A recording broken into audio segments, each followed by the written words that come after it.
Hey guys. So a lot of you have actually been requesting that I start a vlog, something that I didn't even know was a thing until I was told to do one. So my name is Lacey, and I found out April 22nd of this year, 2015, which was actually my birthday, that I have a very rare brain tumor.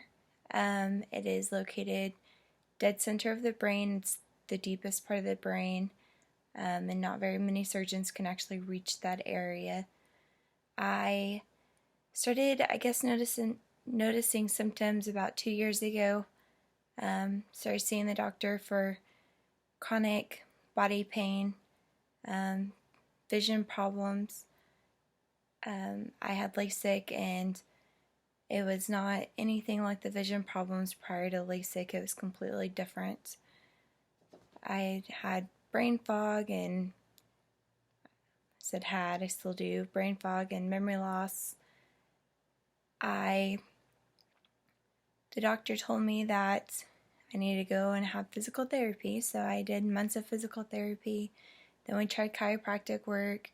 Then I tried dry needling, which is where they stick 20 to 30 needles all the way up and down your body and hook them up to a TENS machine to send electric pulses through it. And yeah, that was not fun. I tried massages, all kinds of different things, and nothing worked. About 3 years ago, I became very active. I was a very overweight person. I fell in love with working out. I fell in love with the gym and exercising and nutrition and all of it, and changed my life around, started getting healthy. Then I go and get a brain tumor, so that really sucked. So basically, I can't stay on topic because I have a brain tumor and it really sucks to stay on topic, so I'm jumping around here. I'm also nervous because I don't like doing these kind of things, and this is totally out of my realm and out of my norm. But after nothing worked, as far as the chronic pain goes, I was told that I had fibromyalgia, and I said, "There's no way that I have fibromyalgia. That can't be the case." And then with more symptoms that came, they decided that, oh, you probably have rheumatoid arthritis and lupus. So I started seeing a rheumatoid specialist, and it came back that, my levels were high, but they weren't necessarily high enough for it to be lupus. Plus, I had a whole bunch of other symptoms that weren't explained to be part of that. So after that, we ended up doing multiple other tests. I haven't slept in years. I can sleep all day, but not ever feel like I truly slept. So, back in March, I went and had a sleep study done, and yeah, that sucked. Went to Midwest City Hospital to have the sleep study done, and I felt like I was in a horror movie because it was absolutely awful. The room smelled like your great great great great grandparents' house that has probably been dead for 100 years, and there was these really weird machines in there. And I was like, you really think that I'm going to sleep in here? Because I already can't sleep as it is, and I'm definitely not going to be able to sleep in this place. So basically, that came back, and they concluded that I do wake up every 20 minutes, not completely to the point that I know I'm waking up. I don't go into deep sleep, which is your best sleep part. So that's why I'm always chronically fatigued, because I don't truly sleep. That was the month before I actually found out about the tumor. Then we did MRIs all over my body. They were trying to see if I had any disc problems, pinched nerves, exactly what it could be to be causing a lot of my symptoms. The brain fog and things like that, they didn't really think that was a big deal, a big symptom. They thought it was just because I was tired, so therefore I was forgetting, and kind of a chain effect on that one. I finally, after going through a whole bunch of different studies and, determining, no, I don't have fibromyalgia, and no, I don't have rheumatoid arthritis, and no, I don't have lupus, they were determined, you have MS. And I'm like, MS? Are you kidding me? MS? Really? So they sent me to have a brain scan, which I was like, you'll be lucky if you actually find a brain in there. And, then it comes back and they're like, yeah, we found a brain and it actually is too much in there and that's your problem. I was like, yeah, well, that's just, I can officially say my brain's bigger than yours, haha. No, guess that's not really a good thing. And hope everybody can enjoy my sense of humor with this, because it's the way that I get through things, and I know that not everybody gets through things the same and can understand my sense of humor with this, but that's what I do. So I found out I have a brain tumor, went to the neurologist, and they told me, oh, it's probably something you were born with. And I'm like, I was born with a brain tumor and we shouldn't worry about it? I'm really confused here. So she basically was like, yeah, it couldn't be causing any of your symptoms. And I'm a researcher, so I had already did all of my research on it. And I was like, really? But it causes a lot of my symptoms. And she goes, well, what kind of symptoms would that be? And I was like, are you serious? Like, every symptom I'm coming to you for. And so I listed off the symptoms, and she goes, no, I don't think that could be the case. And I was like, well, what about my sleep? She goes, no, it couldn't affect your sleep. Well, let me help you out here. So my tumor is on my pineal gland. The pineal gland produces melatonin. Melatonin is actually what controls your sleep and wake patterns. It also is what controls putting you to sleep, which turns into serotonin to be your happy hormone in your body. And so I'm like, so you're telling me the tumor that is suffocating the gland that's supposed to help me sleep couldn't be causing problems with my sleep. So she basically admitted that she doesn't know anything about this tumor, that she doesn't know anything about that gland, about that location, because it's something that is rare and it's something that's deep and it's not commonly found. I just lost my train of thought.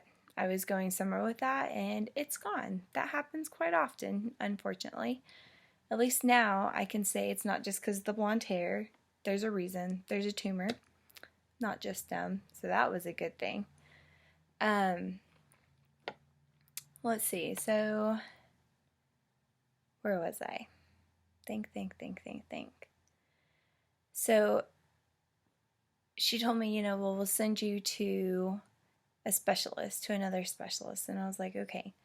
So she was like, we can send you to the Mayo Clinic. We can try sending you here to OU. And I was like, well, my options are pretty slim because today is also my 26th birthday, which means I lose my insurance after this with my parents. She wasn't very sympathetic or helpful with that, and she wanted me to go through and get more like chiropractic type work and stuff like that. Like having my bones popped was going to pop the brain tumor out of my head. Not really sure where her logic is and how she even has a degree. I would put her name out there, but let's just say she's on Southside. You would know if you went to her. Just don't go to her.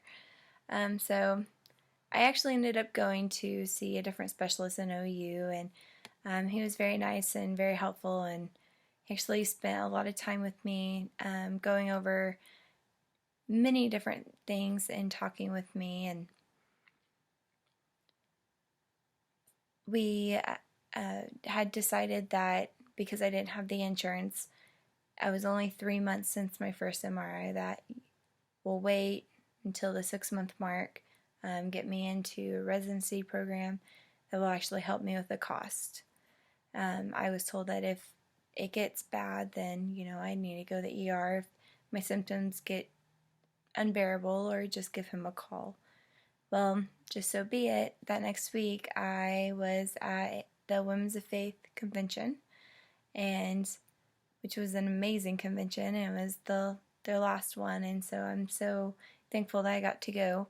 But on the last day, it was my body just couldn't take it. I ended up crying through half of the end of it, just trying to make it through, and after that ended up in the ER because I would have tunnel vision to the point that I'd try to focus, it would tunnel and then black out. I couldn't walk without collapsing to the ground.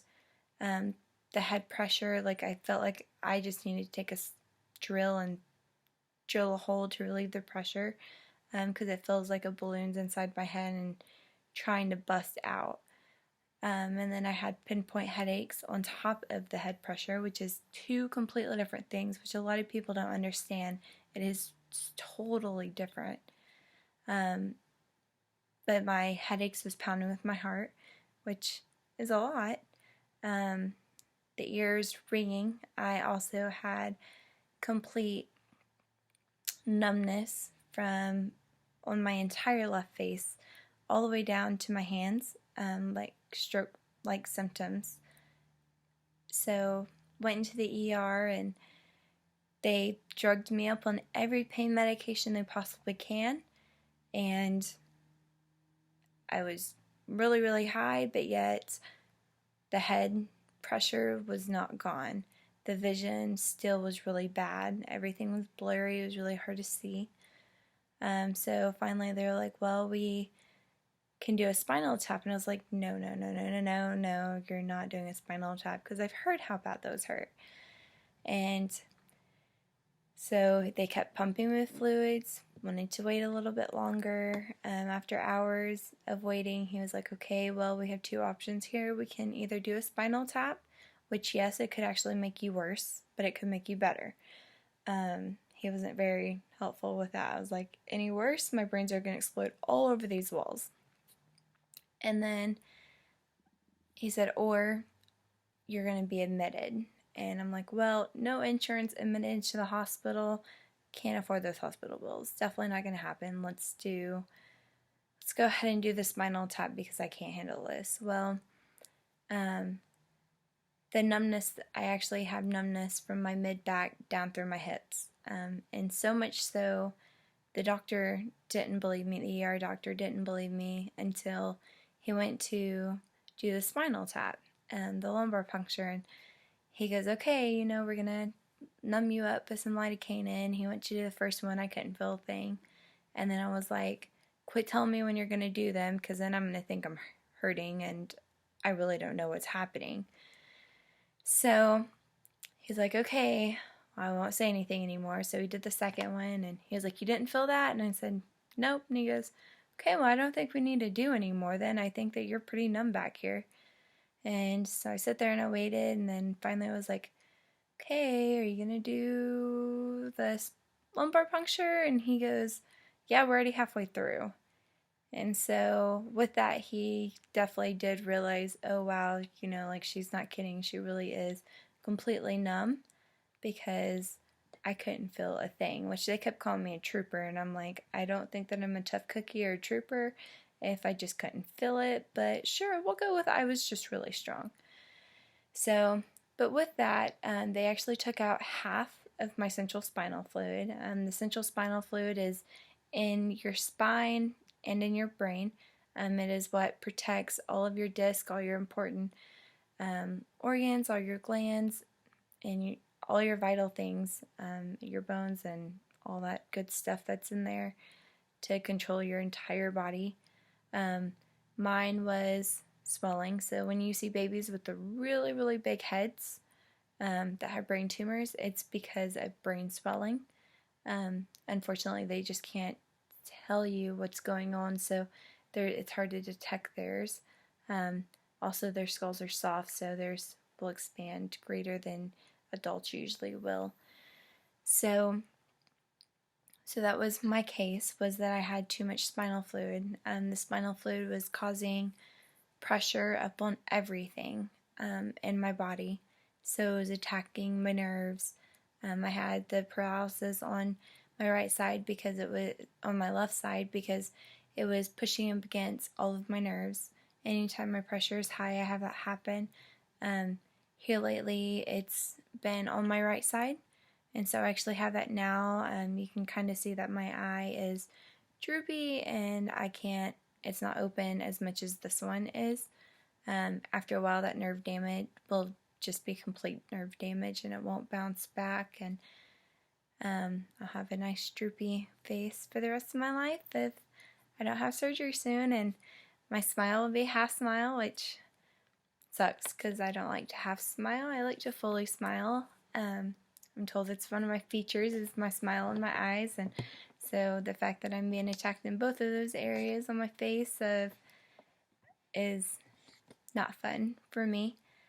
So we took out, I'm jumping again. I am so sorry. I'm going to try really, really, really hard to get better at that. But, you know, I've got a friend in here that likes to jumble everything that I say and put me all over the place. So they actually took out of that fluid that protects everything, they actually took out half of the fluid, which is a pretty big deal. Half of my central spinal fluid they took out, and after that I felt amazing, better than I have in years. It was like such a relief that I can't even explain it. It was immediately, the head pressure went away, the vision was clear again, and my mind was clear. Like I could start remembering things that I couldn't remember, and I could start remembering like high school things that I can't remember right now. Like I can't remember yesterday most of the time. Yesterday feels like years ago. And all of that went away 3 days later. 3 days later, my central spinal fluid built back up. It was also about that time that I went to see a neuro-ophthalmologist due to the request of my neurologist. After doing my spinal tap, they found that certain counts were my white blood counts and everything was really high. So they told me just to call my neurologist and didn't give me any explanations. And I was like, just gonna leave me with, yeah, you've got abnormal blood or abnormal spinal fluid work, but you need to talk to your neurologist as soon as possible. And so I did. He told me to go see a neuro-ophthalmologist quickly. So I did. I called them. They told me it's going to be about a 2-month wait. Then they asked me why I was needing to be seen. I explained to them my situation. Then they told me I needed to be there in 2 days. And so all these things went through my mind. I was like, did I have a brain aneurysm? You know, like, is there something more serious to this than I am knowing? So I went in there and he let me know that sure enough, you know, I've got the intracranial hypertension, and he put me on this medication. It's the only medication that they have. The medication I'm allergic to, but because I don't go into anaphylactic shock on soft food products, he told me it was basically life and death. Either I take the medication or I die. First I'm going to lose my complete vision, then go into most likely a coma, and then I'm going to die. So I was like, okay, well, that sucks. My options here, not very good. So started taking the medication, and day one, awful side effects. It gives me brittle teeth, losing my hair, brittle hair. Like I've got all these little pieces all over the place that you can't see because of the lighting. But I get neuropathy symptoms because of it. So you know that feeling when your feet fall asleep and they're waking up. I get that for 30 minutes to an hour often throughout the day. It'll happen 7 to 10 times a day. A lot of times it'll happen in my sleep, except for I get in my hands, my elbows, my knees, and my feet. And it's also intensified by about 10 of what it feels like when it's falling asleep. It is enough to drive somebody crazy. My symptoms also are is that I'm completely nauseated. I'm nauseated 24/7 due to due to the intracranial hypertension, I can't work out. Anything that raises my blood pressure, anything that stresses me out, the heat, any of that actually makes my body produce more central spinal fluid. So working out's not an option. I'm also told not to stress, and it's like, you have a brain tumor and you have 90 days to live and don't stress out. Yeah, you're funny. So I'm trying my best at that, not to stress out. So, but I'm nauseous all the time, which I guess works out because I never eat. I don't have energy to eat. I don't have an appetite. Physically makes me sick to think about eating. So I'm losing weight. So I'm still losing weight. That's the great side effect, I guess. You gotta look at the positive outlook of everything, and that is definitely one of those positive things that I do have out of this. So, upon that, it causes headaches. So it helps with the head pressure, but it causes typical headaches like you have, like everybody else has when they have normal headaches. It causes those.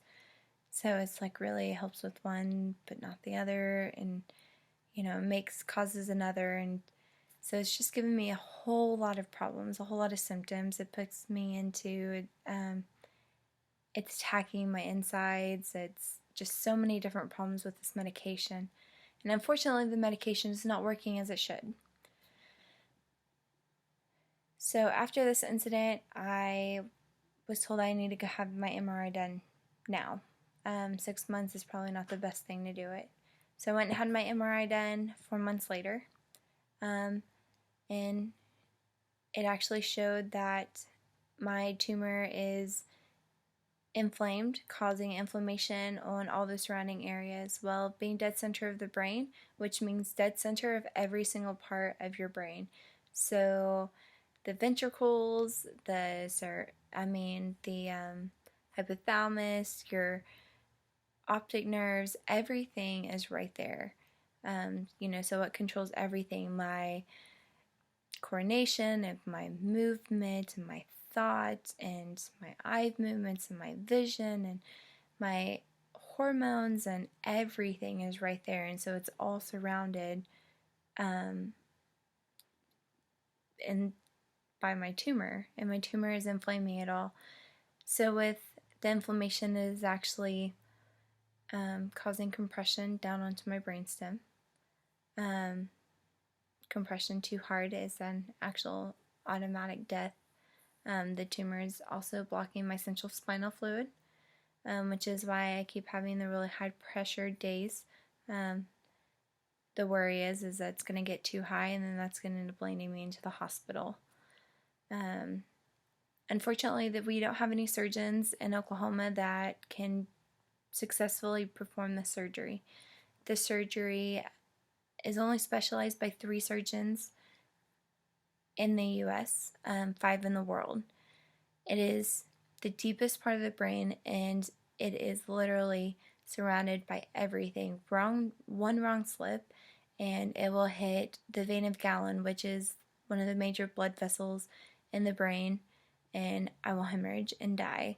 One wrong slip and it will hit the brainstem and I will die. One wrong slip and it'll hit the optic nerves and I'll be blind. One wrong slip and it'll hit, another part of the brain and I'll be paralyzed. So there's so many complications that go with this, because they have to, in order to reach that part of the brain for a typical surgery, they have to cut through everything. And so the worry is that I'm going to end up in the ER here in Oklahoma, where there's not anybody trained to do this, and also not having insurance makes it difficult. So that means I'll end up with a resident going in blind into my brain and performing a surgery that he has never done and is not skilled in, and I will, if I'm lucky to even come out alive, I will not be the same person. And so the surgeon that I found is Dr. Shahanian, and he is at UCLA's Skull Base Institute. He actually invented the endoscopic approach for this specific tumor. He built a really awesome tool with NASA, in order to reach this without damaging everything around it and to help with recovery. And I'm a nanny of 3 boys, so I need my recovery to be really fast because they need me to get back there with them, and there is no being sick and hurting when you're a nanny of 3 very active kids. But I had my consultation exactly a week ago today, and I knew that he was going to tell me, yeah, you've got to get this tumor out, but I figured it was going to be, just when the symptoms are too great, then we need to remove it. Instead, it was, you need to be here tomorrow for surgery. But I don't have $167,000 for surgery, which is what is required. So he told me, as soon as I can get the money, then I need to be there for surgery. And so I asked him, well, what's my deadline? How long do I have until I am looking at death or severe problems? And he said that at max 60 to 90 days until I am looking at ending up in the hospital here or dying before that. So that was rough to hear. That was definitely unexpected and definitely not what I thought was going to happen. So that was a week ago, and since then I've had great friends that have jumped on board with helping me get funding and fundraisers, and all of you guys, like everybody out there has just been sharing my page like crazy. And if you know me, you know I am not the type to ask for help. I refuse to ever take help. I definitely believe it's better to give than it is to receive, and so having to receive is completely different and hard for me. But God has definitely blessed me so much with great people in my life that have taken on, this huge challenge of raising this much money in order to save me. And not gonna cry. It's not gonna happen because I've already said it's not gonna happen. But I couldn't be more thankful and honored to everybody that is out there supporting me and taking time out of their day to share my story, to donate their money, their hard-earned money, because we all like our money, and that's really hard. And every dollar that you're giving is literally saving my life, and I couldn't be more grateful to everybody, especially to Jessica Eubanks. And yeah, I just dropped your name out there, sorry about that, but she's been giving me all of her time.